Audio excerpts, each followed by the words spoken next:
You're watching Canadian Muslim News on Muslim Network TV. From Toronto, Ontario, I'm Katherine Bullock. Assalamu alaikum and greetings of peace.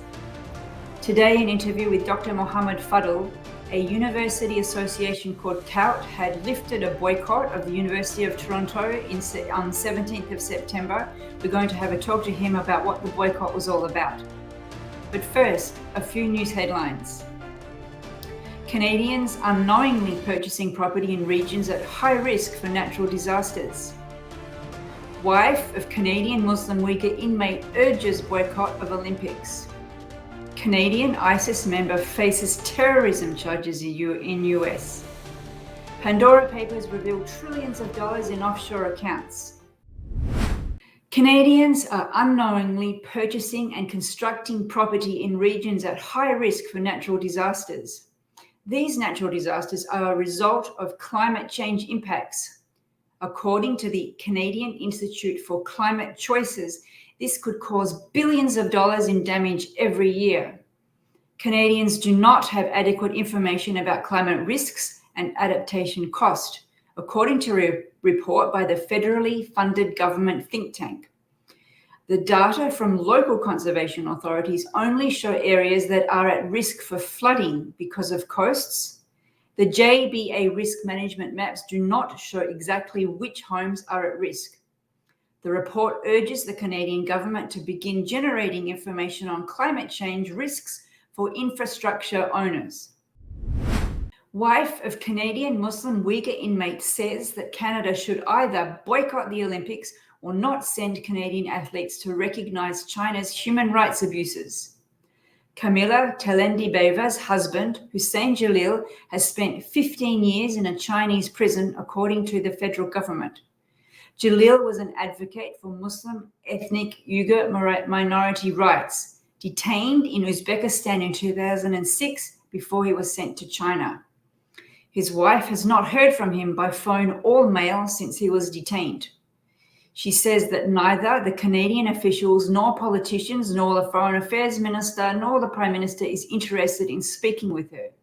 However, according to Global Affairs Canada, since Jalil's first imprisonment, Canadian officials have been actively engaged in his case and are in frequent touch with and continue to provide support to his family. Mohammed Khalifa, who is said to be a member of the ISIS media section, was sent to the US this Saturday to face terrorism charges. He was caught by the FBI in 2019 in Syria. The US accused him of being a fighter, primary translator, and English-speaking narrator of many recruitment videos. He is currently charged for plotting to provide materials and resources to a foreign terrorist organization. Security law expert Leah West said that Khalifa is Canadian and should be held accountable by the Canadian government. Over the past 25 years, international leaders, influential politicians, billionaires, and others have utilized offshore accounts to protect assets worth trillions of dollars, according to a Renew report. The report is called the Pandora Papers because of the reports highlighting elite and corrupt secret dealings. Nearly 12 million files were obtained from 14 locations. Some of the beneficiaries of the secret account are Russian President Vladimir Putin, Pakistan Prime Minister Imran Khan, Jordan's King Abdullah II, CEO software maker Renault and Renaults, and Czech Republic Prime Minister Andrej Babris. These accounts are made to avoid taxes and hide assets for several reasons. Sven Giegold, Green Party lawmaker, said that this data should be a wake-up call for the global tax evasion fuels global inequality. Oxfam International, a British consortium of charities, said that these are where the missing hospitals are and where the pay for extra teachers, firefighters, and public servants are. That's it for the news. And now a conversation with Dr. Mohammed Khalifa, law professor at University of Toronto, about the COUT censure, which is a boycott on the University of Toronto. With us today, Dr. Mohammed Fadl, who is a law professor at the University of Toronto's Faculty of Law. Welcome to the show. Assalamu alaikum. Hi, Sam. Thank you for inviting me. Thanks for taking out the time to talk to us. Recently, there was a hiring controversy at the Faculty of Law for the director of the International Human Rights Program. So for the viewers who weren't following this, do you mind just explaining what happened? Right. So we have a clinical program at the Faculty of Law, which means it's an opportunity for students to work on practical cases. And this particular clinic is called the International Human Rights Program. So it offers students an opportunity to work on cases that touch and concern human rights in an international context. So our last director of that program left in 2018, and we had an initial job search that was unsuccessful. So we renewed the job search in 2019, and then it stretched out. Right, I guess it began officially in the summer of 2020, and there was a committee of 3 people who were responsible for identifying a new candidate for the position.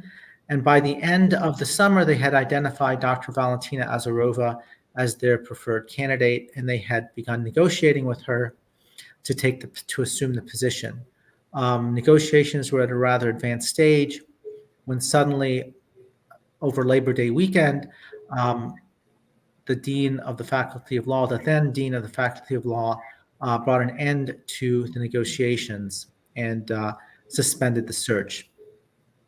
It wasn't clear exactly why that happened. There were lots of rumors. That's how I found out about it.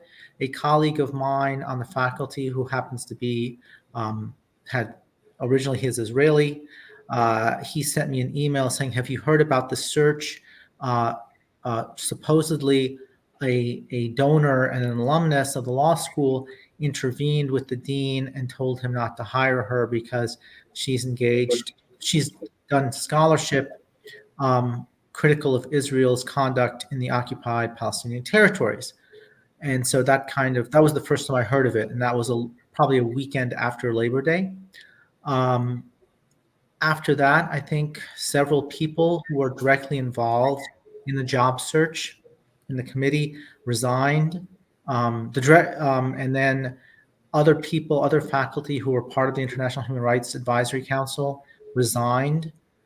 The dean basically stonewalled the faculty, the former dean. He refused to give any explanations.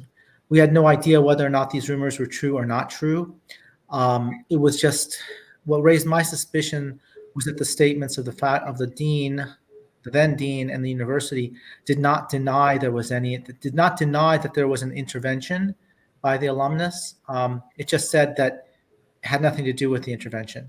And so I took that to be an admission that there was this intervention, which of course tarred the whole thing with a controversy, because once you allow a prominent alumnus and donor to intervene in a sensitive action like that, and you sort of know who he is and you know what his politics is, then it becomes very hard to dispel the appearance that he wrongfully influenced the decision.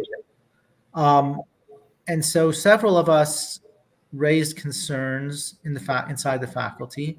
And then there was greater and greater negative publicity toward the university in the press. And that eventually pressured the university to look like it was doing something. Initially, the university didn't want to do anything. And the fact what was the main concern of the people who were like yourself asking questions? What were you concerned about? We were concerned that the dean terminated a job search based on the pressures of a donor. That was basically our concern, right? And we thought this was a grave scandal, a grave breach of academic protocol, and we wanted that remedied. And was that established? Well, that's what happened. What goes on, as I said, it's for the first month or so, the university and the faculty of law tried to pretend that there was no issue at all. But I think the negative publicity eventually forced the university to look like it was taking it seriously. They appointed somebody to do an investigation or a report or something like that. But that person herself had been compromised because of previous things she had done. And so there was another hue and cry about this person. So she was removed. And then they appointed a former Supreme Court Justice of Canada named Thomas Cromwell to head up to do a report. That quelled the controversy. I think he was appointed sometime probably in late November or December. And then he worked on his report for the next few months. The report came out in March. The report, I think, was devastating, despite the fact that it exonerated the dean and claimed that the dean terminated the job offer for reasons unrelated to the donor intervention. Specifically, the claim was that there were immigration technicalities. The kind of wrongdoing that the report documented and established as a fact was, I think, pretty shocking. It turned out that the judge called certain senior advancement officers. Advancement officers are the people responsible for alumni relations and getting donations.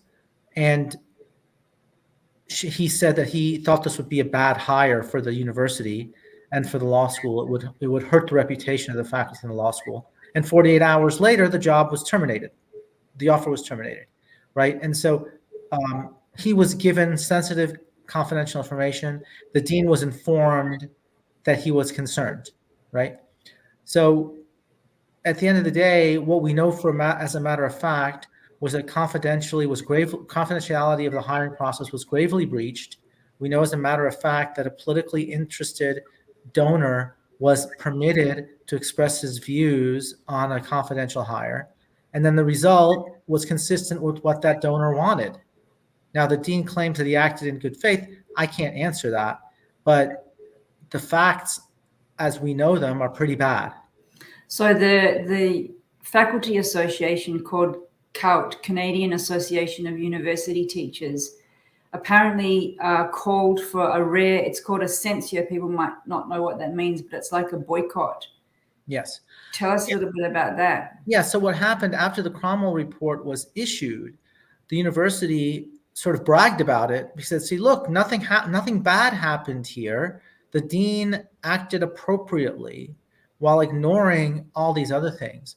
And so CAUT looked at the Cromwell report and decided that the conclusions of the Cromwell report, in light of the uncontested facts, were just not believable. And so they decided to impose a censure, which is a very serious remedy, censure for violation of academic freedom. And again, initially, the university said it didn't care. So the president of the university said it would be business as usual. I think those were his exact words.